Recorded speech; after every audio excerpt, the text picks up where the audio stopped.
చూసావా, తధాస్తు. అన్నో నెంబరా, చెక్ చేద్దాం. Hello, Apoorva. Yes, Apoorva speaking. Who's this? ఎవరిది? ఏయ్, ఫోన్ చేసి మాట్లాడవే. సునందాదేవి.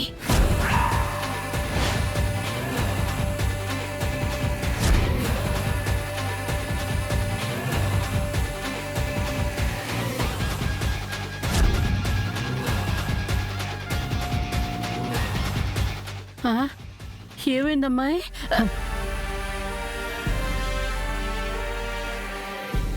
నువ్వా? ఎక్కడున్నావు? నీ పక్కనే.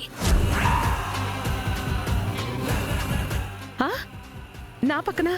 నీ పక్కనే అంటే నీ ఇంట్లో కాదు, ఈ సిటీలో నీకు జస్ట్ ఒక 10 కిలోమీటర్ల దూరంలో.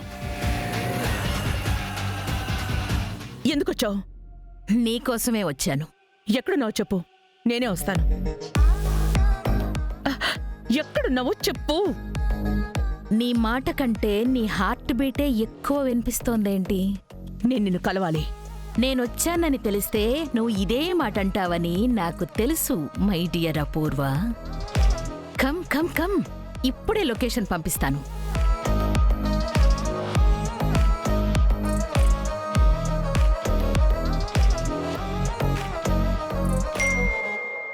అమ్మాయి, ఎవరమ్మాయి? ఎవరితో మాట్లాడావు?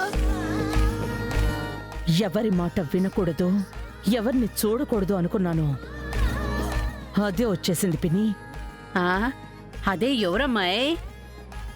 అమ్మాయి అమ్మాయి, నేను కూడా వస్తానమ్మాయి. అయ్యో, ఏంటో ఈ అమ్మాయి.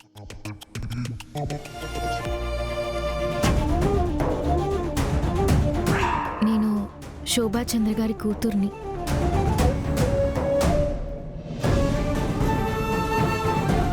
మేడం,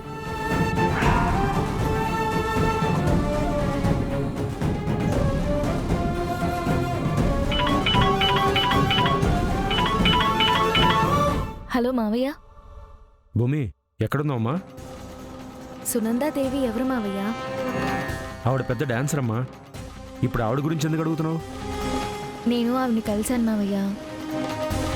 నేను శోభాచంద్ర కూతుర్నని తెలియగానే ఆవిడ నాతో ఏం మాట్లాడకుండా వెళ్ళిపోయారు. నాకేం అర్థం కాలేదు మావయ్య. ఏం జరిగింది మావయ్య? ఆవిడ మీ అమ్మ మంచి ఫ్రెండ్స్ అమ్మా. నాట్యంలో ఇద్దరు ఒకళ్ళతో ఒకళ్ళు పోటీ పడేవాళ్ళు. అవునా? మరెందుకు మావయ్య నేను శోభాచంద్ర కూతుర్ని అని చెప్పగానే నాతో మాట్లాడకుండా వెళ్ళిపోయింది? ఏమోనమ్మా, అంటే మీ అమ్మ చనిపోయే టైంకి ఆవిడకి పెద్ద యాక్సిడెంట్ అయిందని తెలిసింది. ఆ తర్వాత ఆవిడ అసలు మన ఫ్యామిలీతో టచ్లో లేదమ్మా.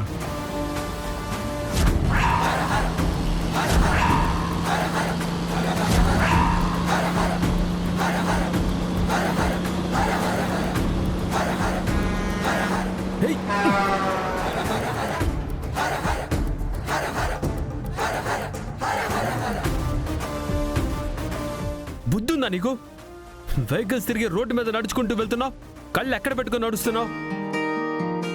గగనానికి భువనం, భువనానికి గగనం, మన కోసం మనమంటూ నిలిచాయిలా. చినుకంత వర్షం, అణువంత పాశం, సంద్రాన్ని జాగ్రత్తగా ఇంటికెళ్ళు. బావా,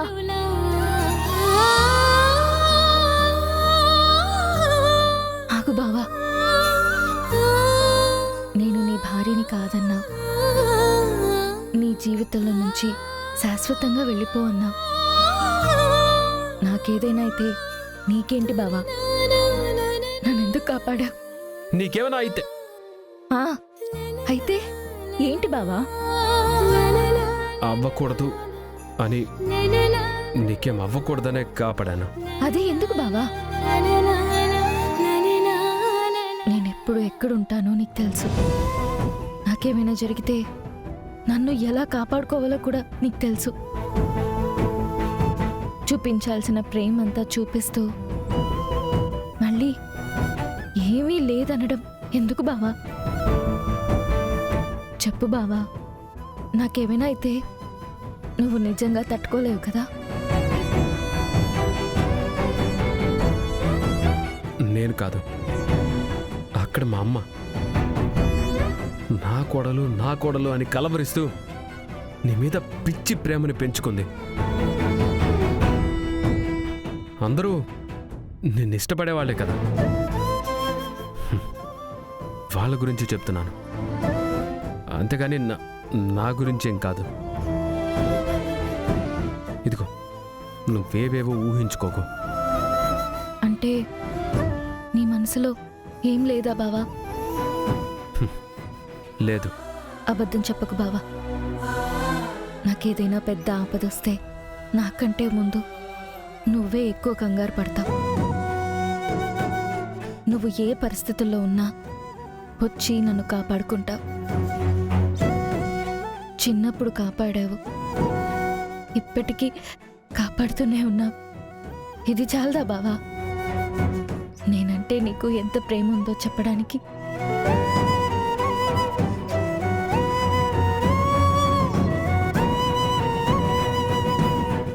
జాగ్రత్తగా ఇంటికి వెళ్ళు.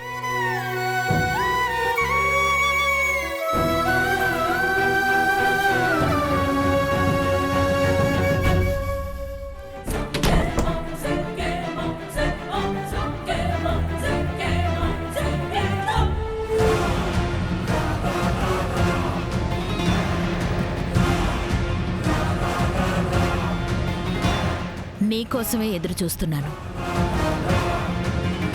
ఆ రోజు యాక్సిడెంట్లో నా 2 కాళ్ళు పోగొట్టాలని చూశావు, కానీ నేను కన్న కలలు పోలేదు. అందుకే ఈరోజు నేను ఈ స్థాయికొచ్చాను. ఇప్పుడు ఇక్కడికొచ్చాను. ఇంతకీ ఎందుకొచ్చావు? శోభచంద్ర నాట్యానికి, ఆస్తికి, అన్నింటికీ వారసురాలు భూమి. నేను భూమిని కలిశాను.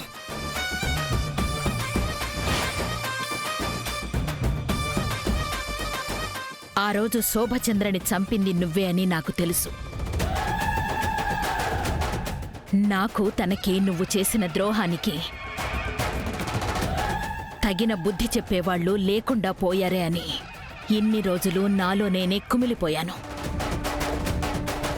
ఇప్పుడు భూమి బతికే ఉందని తెలిసిన తర్వాత నాకు చాలా సంతోషంగా ఉంది. శోభచంద్రని చంపేసి తన ఆస్తిని, ఐశ్వర్యాన్ని, ఐదోతనాన్ని దోచుకున్నావు. ఇంకా నీకు ఎదురే లేదనుకున్నావు కదా? నీకు బుద్ధి చెప్పడానికే ఆ దేవుడు భూమిని ప్రాణాలతో ఉంచాడు అని నాకు అర్థమైంది.